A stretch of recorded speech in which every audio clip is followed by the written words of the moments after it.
El corazón del hombre, por Erich Fromm. 9. 3. Amor a la muerte y amor a la vida. 3. La ética biófila tiene su propio principio del bien y del mal. Bueno es todo lo que sirve a la vida, malo todo lo que sirve a la muerte.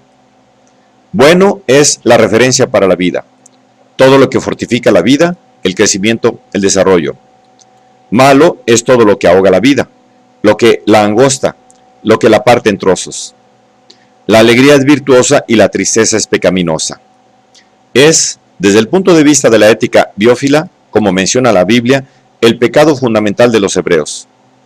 Por cuanto no serviste a Jehová tu Dios con alegría y con gozo de corazón, por la abundancia de todas las cosas. La conciencia de la persona biófila no es la de obligarse a abstenerse del mal y hacer el bien.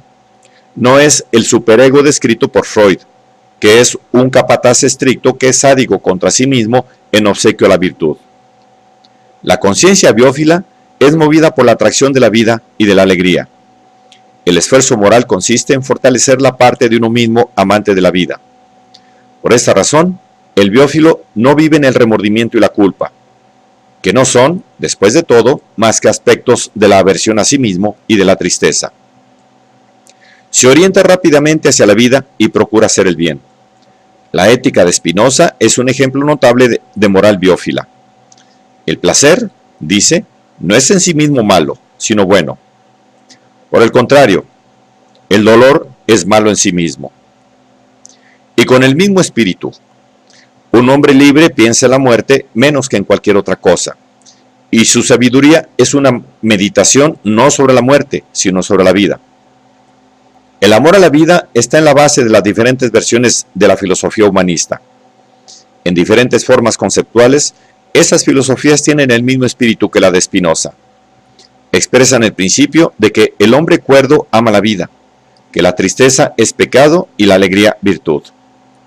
Que el fin del hombre en la vida es ser atraído por todo lo vivo y apartarse de todo lo que es muerto y mecánico. He intentado dar una imagen de las orientaciones necrófilas y biófilas en sus formas puras. Esas formas puras son, desde luego, raras. El necrófilo puro es un loco. El biófilo puro es un santo. La mayor parte de la gente es una mezcla particular de orientaciones necrófilas y biófilas, y lo importante es cuál de ellas predomina. Aquellos en quienes alcanza el predominio la orientación necrófila matarán lentamente su lado biófilo. Habitualmente no son conscientes de su orientación de amor a la muerte. Endurecerán sus corazones. Obrarán de tal suerte que su amor a la muerte parece ser la respuesta lógica y racional a lo que experimentan. Por otra parte, aquellos en quienes aún predomina el amor a la vida se sentirán disgustados cuando descubran lo cerca que están del valle de la sombra de la muerte, y ese disgusto podría despertarlos a la vida. De ahí que sea muy importante saber no solo lo fuerte que es la tendencia necrófila en una persona, sino también hasta qué punto es consciente de ella. Si cree que mora en tierra de vida, cuando en realidad mora en tierra de muerte, está perdida para la vida, ya que no tiene oportunidad para regresar. La descripción de las orientaciones necrófila y biófila plantea la cuestión del modo cómo esos conceptos se relacionan con los conceptos de Freud relativos al instinto de la vida, Eros, y al instinto de la muerte. Es fácil ver la analogía. Cuando surgió de primera intención la existencia de la dualidad de las dos tendencias en el hombre, estaba Freud hondamente impresionado, en especial bajo el influjo de la Primera Guerra Mundial, por la fuerza de los impulsos destructores. Revisó su vieja teoría según la cual el instinto sexual se oponía a los instintos del ego, sirviendo uno y otros a la supervivencia y por lo tanto a los propósitos de la vida.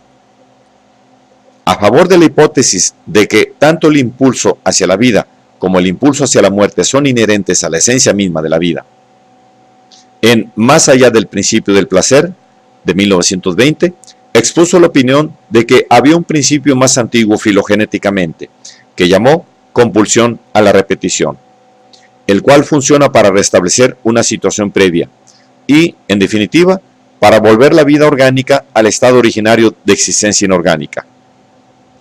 Si es verdad que una vez, dice Freud, en épocas inconcebibles y de un modo irrepresentable, surgió la vida de la materia inanimada, según nuestra hipótesis, tuvo entonces que nacer un instinto que quiere suprimir de nuevo la vida y restablecer el estado orgánico. Si en este instinto reconocemos la autodestrucción por nosotros supuesta, podemos ya considerarla como manifestación de un instinto de muerte, que no dejamos de hallar en ningún proceso vital. El instinto de muerte puede observarse realmente, o bien vuelto hacia afuera, contra los demás, o hacia adentro, contra uno mismo, y combinado frecuentemente con el instinto sexual, como en las perversiones sádicas y masoquistas. Opuesto al instinto de la muerte es el instinto de la vida. Mientras el instinto de la muerte, llamado a veces tánatos en la literatura psicoanalítica, aunque no por Freud, tiene la función de separar y desintegrar. Eros tiene la de enlazar, integrar y unir organismos entre sí y las células dentro del organismo. La vida de cada individuo es, pues, un campo de batalla en esos dos instintos fundamentales. El esfuerzo de Eros para combinar materias orgánicas en unidades cada vez más grandes, y los esfuerzos del instinto de la muerte, que tienden a anular precisamente lo que está tratando de realizar Eros. El mismo Freud propuso la nueva teoría solo de manera titubeante y a título de ensayo. No es ello sorprendente, ya que se basaba en la hipótesis de la compulsión a la repetición, que a su vez era, en el mejor de los casos, una especulación no demostrada. En realidad, ninguno de los argumentos en favor de su teoría dualista parecen resolver las objeciones basadas en muchos datos contradictorios. La mayor parte de los seres vivos parecen luchar por la vida con tenacidad extraordinaria y solo excepcionalmente tiende a destruirse. Además, la destructividad varía enormemente entre los individuos, y no de tal manera que la diferencia sea solo entre las respectivas manifestaciones dirigidas hacia afuera y hacia adentro del instinto de la muerte. Vemos que algunas personas se caracterizan por una pasión especialmente intensa de destruir a otras, mientras que la mayoría no muestra ese grado de destructividad. Este grado menor de destructividad contra los demás no es, empero, igualado por un grado correspondientemente alto de autodestrucción, de masoquismo, de enfermedad, etc. Teniendo en cuenta todas estas objeciones a las teorías de Freud, no es sorprendente que gran número de analistas, por lo demás ortodoxos, como O. Fenichel, se niegan a aceptar su teoría del instinto de la muerte, o la acepten, o lo acepten solo condicionalmente y con grandes limitaciones. Sugiero un desarrollo de la teoría de Freud en la siguiente dirección. La contradicción entre Eros y la destrucción, entre la afinidad con la vida y la afinidad con la muerte, es ciertamente la contradicción más fundamental que existe en el hombre. Pero esta dualidad no es la de dos instintos biológicamente intrínsecos, relativamente constantes y luchando entre sí hasta la victoria final del instinto de la muerte, sino que es la que existe entre la tendencia primaria y más fundamental de la vida, perseverar en la vida, y su contradicción, que toma existencia cuando el hombre no tiene esa meta. Según esta opinión, el instinto de la muerte es un fenómeno maligno que crece y se impone en la medida en que Eros no se despliega. El instinto de la muerte representa psicopatología y no, como en la opinión de Freud, una parte de la biología normal. El instinto de la vida constituye, pues, la potencialidad primaria del hombre. El instinto de la muerte es una potencialidad secundaria. La potencialidad primaria se desarrolla si existen las condiciones apropiadas para la vida, así como una semilla solo germina si existen las condiciones adecuadas de humedad, temperatura, etc. Si no existen las condiciones adecuadas, aparecerán las tendencias necrófilas y dominarán a la persona. ¿Cuáles son las condiciones a las que se debe la necrofilia? Desde el punto de vista de la teoría de Freud, puede esperarse que la fuerza de los instintos de la vida y de la muerte, respectivamente, sea constante, y que para el instinto de la muerte no haya más alternativas que la de dirigirse hacia afuera o hacia adentro.